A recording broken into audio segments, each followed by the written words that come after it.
यार शिट શું થાય છે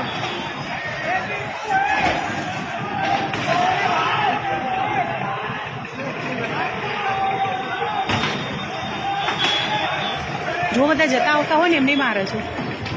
તલવાર છે જોઈ પેલાના હાથમાં કઈ એટલે આ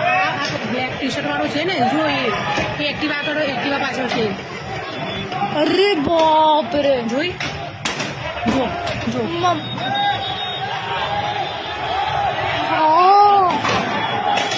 મમ્મી દુકાન તોડે છે લેન્સ ક્રાફ્ટ બાજુ જો ગાડીઓમાં મારે છે ભાઈ જાઓ ને યાર મમ્મી પીધેલા લાગે છે મને તો જો ગાડીનું કાચ તોડી નાખ્યું ઓ શિટ શિટ મમ્મી પેલી ગાડી જો અરે પેલો બહાર નીકળ્યો એને